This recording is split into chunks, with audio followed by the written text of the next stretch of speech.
everyone, my name is Rachel. Welcome back to my channel. Today I am here with my September reading plans. Think of this video as like a menu of books that I want to pick from throughout the month of September, because recently, in the last few months, I would say, it's been impossible for me to read more than for a good month, I would say like 18 to 20 books per month. And that's just because I'm working so much more. In fact, in September, I'm starting a full-time job. My goodness, my first full-time job. And not only do I have a full-time job, I am also teaching dance classes, acting classes, private voice lessons, and I am in a show this month. I am in the play Steel Magnolias. I am playing the role of Truvy. So if you've seen the movie, that is the role that Dolly Parton played. And I've learned so much from this experience. I've never done a straight play before. I've only ever done operas and musicals. So all of that to say, there's a lot going on in September. So I really don't know how many of these books I'm actually going to get to, but I'm hoping to get to as many of them as possible. So without further ado, let's just jump into it. The first book I want to talk about is a book that I am currently reading, and that is Belladonna by Adeline Grace. This is a book that has been highly recommended by so many of my friends, and I have to give a shout out to Carrie for buying me this beautiful physical copy last Christmas, and I'm finally getting to it, Carrie. So excited.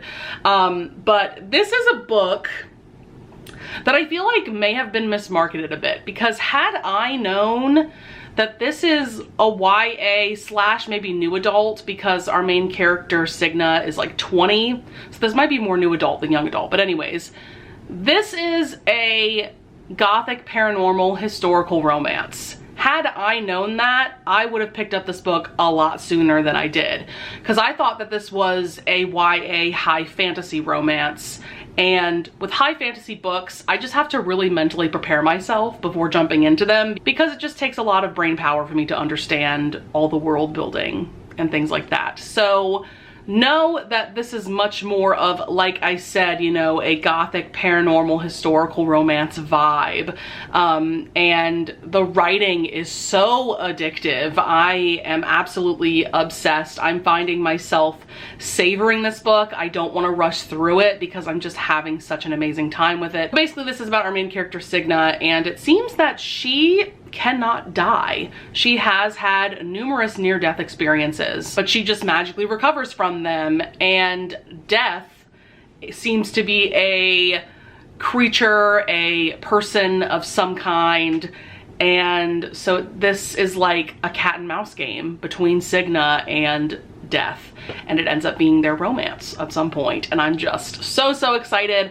I'm about like 2 or so hours into the audiobook. I'm really enjoying the audiobook so far. I think the narrator is perfectly capturing the vibe and the atmosphere. So if you are someone like me that adores gothic historical romances, you definitely need to pick this up. And I also love paranormal fantastical stories as well, so this just seems to be combining so many things that I adore into one story. So very excited to keep on reading this. I do quickly want to mention some books that I kind of meant to get to last month and just didn't. First one would be Burn for Me by Ilona Andrews. I really need to reread the first 3 books in the series so that I can finally dive into the other 3 books in the series. This is just an amazing urban fantasy romance series that I am obsessed with. I love Ilona Andrews' writing style. If you don't know, they are a husband and wife writing duo, and yes, love this. I would also like to get to Shattered Sea by Catherine Cowles. This is the next book in her Tattered and Torn series that I need to get to. These are small town romantic suspense novels, and I have really been enjoying all the books in this series so far. Book 1, I think that's Tattered Stars, was my absolute favorite. So far, I gave that one 5 stars. And then the other books that I've read so far, I've given 4 stars. So very excited to get to this one. I think this one does have disability rep of some kind. So very much looking forward to this one. Also, I need to read The Savage by Sophie Lark. This book has been on so many TBRs, I literally have no excuse. I just need to turn on the audiobook when I'm driving to and from work to get this one started. So because this is going to be such a busy month for me, I thought it would be really smart to put some novellas on this TBR. So one that I am so pumped about is called In Which Margot Halifax Earns Her Shocking Reputation by Alexandra Vasti. So this is book one in a series of now 3 historical romance novellas that I have specifically seen a lot of people on Bookstagram or Instagram rave and rave about. I haven't seen too many people on BookTube talk about these novellas, but I follow so many people that have given all the novellas in the series 5 stars, and they're absolutely obsessed with them. So I'm very excited to dive in. This author is very interesting because these novellas are completely free. All you have to do is go to her website and sign up for her newsletter, and then you'll get access to all 3 of these novellas. I'm very shocked that she doesn't at least put these novellas up on like Kindle Unlimited to earn some money from them. But nonetheless, they're very easy to access, which I love. And yeah, I'm just very excited to see what all the fuss is about. Another novella that I really want to read is Fans Only by, I think this is by B. Love. This is a novella that's just been sitting on my Kindle for so long. I actually meant to read this for the last round of Novellathon that we did some months back, and I just didn't get to it. I've heard really great things about this one. As you can kind of tell from the title, it has to do with our heroine who has like an OnlyFans type account basically, and so yeah, this just sounds very intriguing for sure. Also, while we're here, I wanted to bring up the book that Lisa and I decided to pick for our September book for the Blushing Blue Stocking Society. That is going to be Dangerous by Minerva Spencer. This is book 1 in a historical romance series of hers. I can't remember the name of the series, but I have been dying to read Minerva Spencer for a while. I read one of the books that she wrote under a pen name, which is S.M. La Violette. I liked that book. I didn't absolutely love it, but I've heard amazing things about her Minerva Spencer books specifically, so we decided to pick this one for September. The live show, I believe it's either going to be October 6th or 7th at 8 p.m. EST. I'll put the correct day and time here, and as always, be sure to follow both me and Lisa on Instagram to get the latest updates about our live shows and the books that we pick.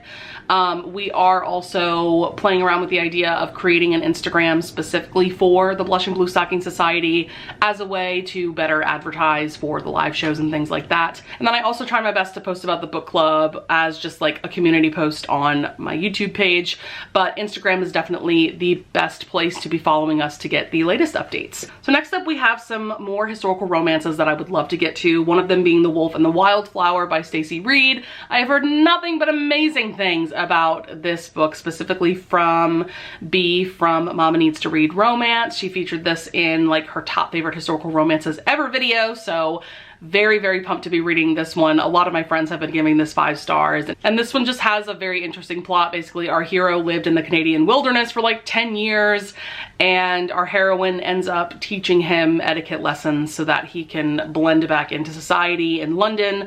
Yeah, this just sounds amazing. Also, this is on Kindle Unlimited, and I found the audiobook on Hoopla if you have that service. Next up, I really would love to get to The Courtesan Duchess by Joanna Shoup. So recently I did a video where I ranked all of Tessa Dare's books that I've read, which were 19 books that I had to rank, and that was very challenging. I will link that video up in the cards above if you are interested, but people have been leaving comments under that video that they want to see more rankings of mine, specifically from historical romance authors. So I'm very close to having read all of Joanna Shoup's books. So this is the last series that I need to read, and then there's a couple of novellas of hers that I need to read, and then I will make that ranking video, and I'm very, very excited about that for sure. I'm not sure if this is the first series that she ever published, but it's one of the first series that she published, and this one takes place in Regency era London, which is interesting because all of her other books take place in Gilded Age New York. So very interested to see what I think of this series for sure. Next up, I'd love to read another Lisa Kleypas book, this one being Suddenly You, which is a complete standalone, which is very unusual for Lisa Kleypas because she usually writes books that are part of series. And this one has a very interesting premise because the heroine ends up hiring an escort for the night. and this man shows up on her door, and she assumes that this is the escort that she hired, when in reality he is actually a publisher that is interested in publishing one of her works. And so things just go on from there, and I've heard that this is just a classic Lisa Kleypas historical romance. Next up, I have a couple of volumes of manga that I would love to get to. First up is volume 10 of The Way of the House Husband. If you know nothing about this series, it's been a while since I've read a volume of this series, but this is basically centering around Tatsu, our main character. He used to be a part of the Yakuza, and now he is a house husband. He married this woman, I think her name is Miku, and she has a full-time job, and so he is the house husband. He is the one who's cooking and cleaning and doing all the things, and it's just so kooky, so hilarious. Think of it as like a slice of life manga series, just a really fun time. I always laugh out loud reading these volumes, so very excited to get to volume 10. I also really want to read volume 8 of Sweat and Soap. If you don't know, which you should know at this point if you followed me for any amount of time, this is my absolute favorite manga series. This is also a slice of life series, but this one is a romance series specifically. We are following Kotaro and Asako, and just kind of following their lives now that they are fully committed to each other. They're boyfriend and girlfriend. They have moved in together now as of, I think, volume 6 or 7. And yeah, I love this couple so much. It's a sweet and wholesome and beautiful romance that has made me cry numerous times while reading it. There's only 11 volumes, which makes me so sad. So, you know, I only have a few left until I'm done, but I'm just so excited to continue on with their story. And then I have a couple more physical books that I would love to get to in September, but who knows if that's gonna happen.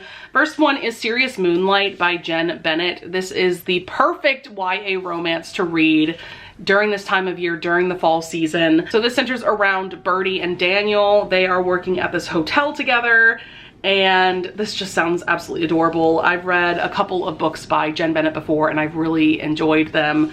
Starry Eyes, which is on the back of this cover, is probably my favorite book that I've read by her so far. I would love to start working on Rake I'd Like to F. This is an anthology of 5 novellas by 5 different authors. We have Sierra Simone, Joanna Shupe, Eva Lee, Nicola Davidson, and Adriana Herrera. And like I mentioned a few minutes ago, I'm trying to finish up Joanna Shupe's backlist. So she has a novella in this bind-up, and then she has a novella in the Villain I'd Like to F anthology. And then, like I said, I need to complete that one last series, and then I will be done with her backlist. So very excited to get to this bind-up for sure. I read the Duke I'd Like to F anthology like over a year ago, so it's well past time that I finally start working on this one, so then I can eventually get to the Villain I'd Like to F anthology. But yeah, this is just such a fun concept. I truly enjoy all of these authors' work. Last but certainly not least, I would love to get to How to Walk Away by Catherine Center. I read Things You Save in a Fire by this author a couple years back, and I absolutely adored that book. And she came out with this book at around the same time. I think this was 2018.